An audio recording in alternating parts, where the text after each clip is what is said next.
Back to breaking news. Conservative activist and radio talk show host Charlie Kirk has been shot during an event at Utah Valley University. And joining us now to talk about this is political analyst Matt Klink. Matt, thanks for getting with us so quickly here. Let's get right to it. For those who do not know who Charlie Kirk is, can you please explain?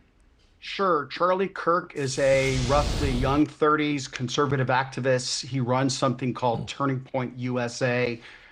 He has been going out to college campuses and really beating down on the liberal orthodoxy that is so prominent on those campuses. He draws huge crowds. He's a great public speaker. So, I mean, he really has made an impact. So it is really disturbing that this has apparently happened to him. Can you also tell us about his connection and relationship with President Trump? Sure. He's very close to the Trump administration. He has been really pushing back on the prominence of woke ideology and just the lunacy that exists on so many college campuses across the United States. And he has really made it his mission to go after and help to unindoctrinate young people across America. And he's had humongous success. I mean, look at the 24 election results and the strong numbers that Trump posted with particularly young male voters. Also, too, Governor Gavin Newsom, we were showing footage of them during a podcast. He just made a statement saying that this is ridiculous, that it's something that should not be happening in America. Can you speak to that? Yeah, I mean, good kudos to Governor Newsom for being quick to rally behind this. I mean, I think that he used the word vile and disgusting as well. And I think that this will be, we're still waiting for the details to come about. We've heard that Charlie Kirk was shot in the neck and that they do have an unidentified suspect in custody. So as we learn more about this individual, it just heightens the coarseness of American politics today. And, disagreements of ideas should not be settled with weapons. And they should be fought in the court of public opinion. And I think that it's testament that Charlie Kirk's words were having a broad impact, that he became a target for something like this. And it really is sad and disappointing. And it deserves a strong response against this individual or anyone associated with this individual. Now, we've had several high-profile incidents, including the attempted assassination of President Trump running up to the election last year. What do you see as the political implications of incidents like this? You're going to hear cries across the board, Glenn, from all across the spectrum. It's a proliferation of guns in the society, or it's the caustic language used by the far right.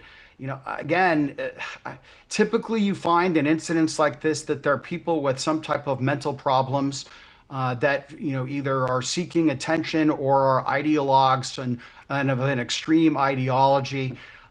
Again, it just highlights that, they're just words. They don't hurt people.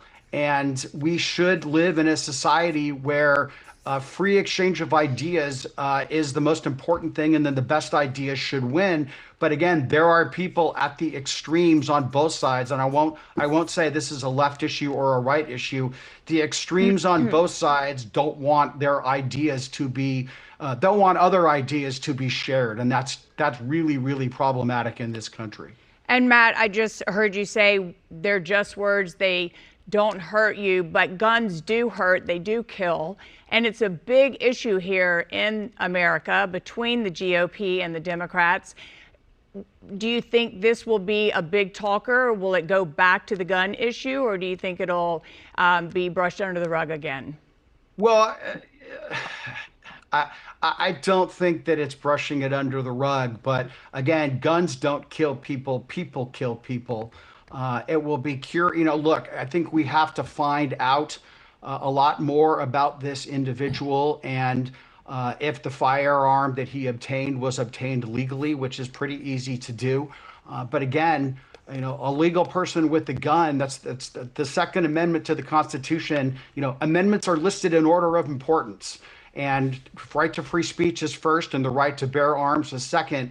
So again, it's not a gun problem. This is usually it winds up being someone with some mental problems that that society knew about and unfortunately did nothing about. So I will be very curious to see who this individual is that is alleged to, or that we know shot Charlie Kirk, and what his or her philosophical leanings or mental state was, if any. But this is not a gun control problem. This is just I'm willing to bet it's a crazy person problem.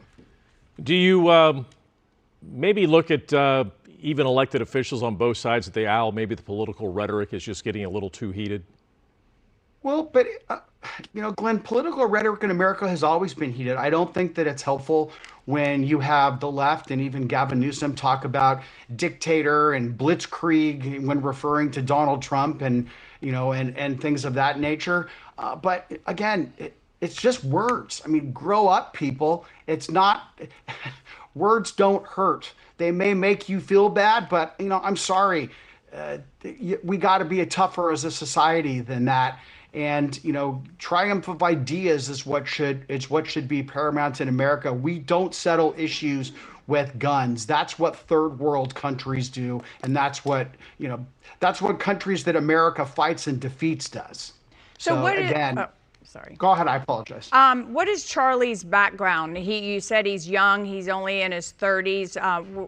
Where did he go to school, if you happen to know that? And how did he get so close to President Trump? He really captured lightning in a bottle. He's very well spoken. He formed Turning Point, which is really captured has really captured the youth movement. He's only 31 years old. I'm just looking at his bio right now. Well, while while you look that up, I'll give you a second to do that because I know it's hard to talk and to research. I got it. Yep. Okay. He's been a journalist. He's been a journalist. He actually dropped out of college. He went to Harper College. But again, he's one of those people that's really smart.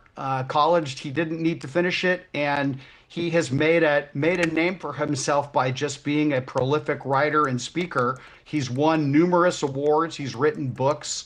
This is someone who he's listed at the Forbes 30 under 30 on law and policy from 2018. So he's been on the public stage for a long time.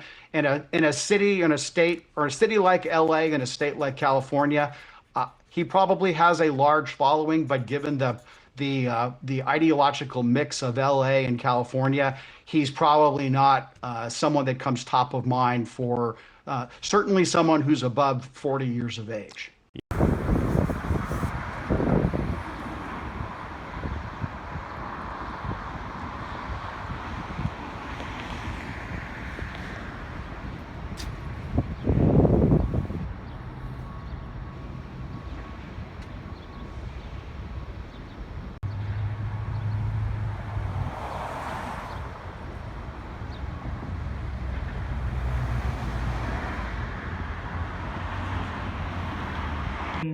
I actually freeze. I can look.